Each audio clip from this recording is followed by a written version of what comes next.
गृह मंत्री अमित शाह मध्य प्रदेश के दौरे पर आज रहने वाले हैं। मंडला और कटनी, इन दो महत्वपूर्ण जगहों पर वो पहुंचेंगे।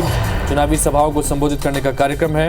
दोपहर 12:30 बजे के बाद यानी करीब 12:45 बजे के आसपास मंडला के रपटा घाट पहुंचेंगे और रपटा घाट पहुंचकर मां नर्मदा के दर्शन पूजन करने के बाद 1:15 बजे सर्किट हाउस पहुंचेंगे। सर्किट हाउस के सामने रानी दुर्गावती की प्रतिमा स्थापित की गई है, उस प्रतिमा पर माल्यार्पण करेंगे और 1:30 बजे यहां से सीधे पुलिस ग्राउंड पहुंचेंगे और यहां पर जनसभा को संबोधित करेंगे। संबोधित करने के बाद यहां से 3 बजे कटनी के विजयनाथ धाम मंदिर पहुंचेंगे। विजयनाथ मंदिर में दर्शन पूजन करने के बाद 3:15 बजे के आसपास इसी विजयनाथ धाम मेला ग्राउंड में एक जनसभा को भी संबोधित करने का उनका कार्यक्रम है। तो कटनी और मंडला, दो महत्वपूर्ण जगहों पर आज जनसभाओं को संबोधित करने का कार्यक्रम गृह मंत्री अमित शाह का।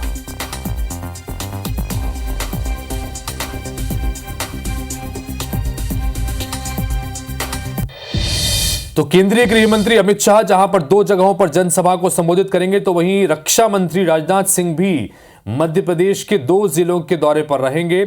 मऊगंज और सतना जिले का यह दौरा करने वाले हैं राजनाथ सिंह। दोपहर 12 बजे मऊगंज के देव तालाब ग्राउंड में जनसभा को संबोधित करने का कार्यक्रम है। दोपहर 2:30 बजे सतना की अंगोला ग्राउंड में सभा को संबोधित करते नजर आएंगे। तो रक्षा मंत्री जहां 2 जिलों पर मऊगंज और सतना पहुंचेंगे, तो दूसरी तरफ गृह मंत्री अमित शाह को हमने आपको बताया कि वो मंडला और कटनी, 2 जगहों पर जनसभा को संबोधित करने वाले हैं। तो पूरी तरह से भारतीय जनता पार्टी ने अपने दिग्गजों को मैदान में उतारा हुआ है। लगातार दौरे हो रहे हैं, चुनावी सभाओं को संबोधित नेता कर रहे हैं और नेताओं के इसी दौरे प्रचार के दौर में कल बीजेपी के राष्ट्रीय अध्यक्ष जेपी नड्डा भी मध्य प्रदेश के दौरे पर रहेंगे। 2 जिलों के दौरे पर रहेंगे जेपी नड्डा। 12 अप्रैल को सीधी छिंदवाड़ा का दौरा करने वाले हैं। सुबह 11 बजे सीधी के बहरी में जनसभा को संबोधित करेंगे।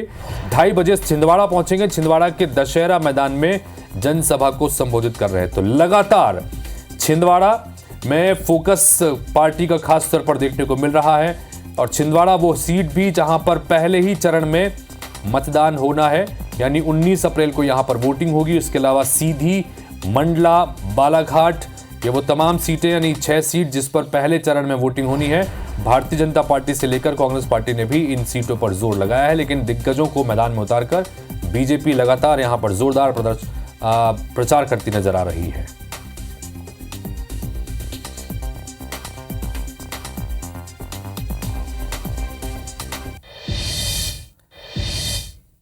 इधर भोपाल से खबर, जहां पर प्रदेश के दौरे पर रहेंगे सीएम डॉक्टर मोहन यादव। जबलपुर, मंडला, शहडोल, सीधी के दौरे पर रहेंगे सीएम। दोपहर 12:30 बजे जबलपुर स्टेट हैंगर में सीएम के पहुंचने का कार्यक्रम है। जबलपुर स्टेट हैंगर पर गृह मंत्री अमित शाह स्वागत करेंगे। दोपहर 1 बजे मंडला के रपटा घाट पर सीएम पहुंचने वाले हैं, चूंकि गृह मंत्री भी यहां पर इस दौरान मौजूद रहेंगे। रपटा घाट में मां नर्मदा के दर्शन करेंगे गृह मंत्री के साथ और इसके बाद 1:30 बजे पुलिस ग्राउंड मंडला में जनसभा है। जनसभा में अमित शाह को संबोधित करना है, वहां पर भी जनसभा में मौजूद रहेंगे और 2:15 बजे के आसपास शहडोल में स्थानीय जनसभा में शामिल होंगे। दोपहर 3:30 बजे सीधी के चुरहट में जनसभा होगी सीधी में। उसके बाद में शाम 4:30 बजे जबलपुर के सिहोरा में भी एक जनसभा को संबोधित करने का कार्यक्रम आज सीएम डॉक्टर मोहन यादव का है। तो मध्य प्रदेश में काफी व्यस्त कार्यक्रम आज भी सीएम डॉक्टर मोहन यादव का रहने वाला है।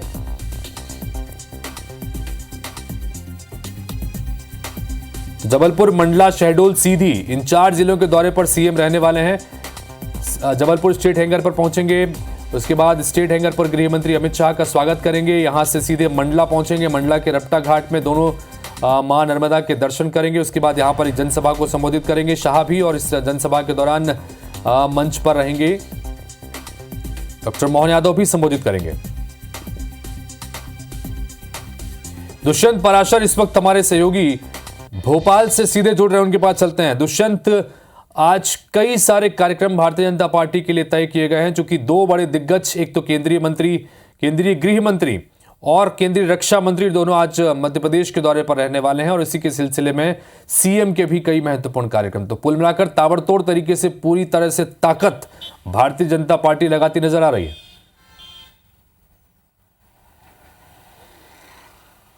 अब बिल्कुल देखिए, चुनाव का पहला चरण 19 अप्रैल को पहले चरण की वोटिंग होनी है, लेकिन उससे पहले मध्य प्रदेश में जिन 6 सीटों पर मतदान होना है 19 अप्रैल को, उन पर तो जोर पार्टी लगा ही रही है, लेकिन अन्य सीटों पर जहां पर कहीं ना कहीं कोई ऐसी बात समझ में आ रही है पार्टी को कि कहीं ना कहीं दिक्कत सामने आ सकती है, या फिर ये कहें कि पार्टी के जो प्रत्याशी हैं उनको प्रचार की बहुत ज़रूरत है, तो वहाँ लगातार दौरा कार्यक्रम जो है वो तय किए जा रहे हैं।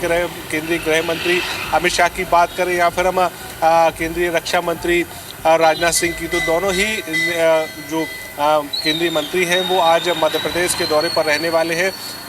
केंद्रीय गृह मंत्री अमित शाह के साथ में मुख्यमंत्री डॉक्टर मोहन यादव पूरे कार्यक्रम के दौरान रहने वाले हैं। जिस तरीके से अगर बात की जाए, 2 अलग अलग क्षेत्रों का दौरा जो है वो अमित शाह करने जा रहे हैं। कटनी में दौरा करेंगे, मंदिर जाकर दर्शन करेंगे भगवान के, और उसके बाद जनसभा को संबोधित करेंगे। साथ ही साथ नरसिंहपुर पहुंचेंगे, रपटा घाट पर भी पहुंचेंगे और मां नर्मदा के दर्शन करेंगे।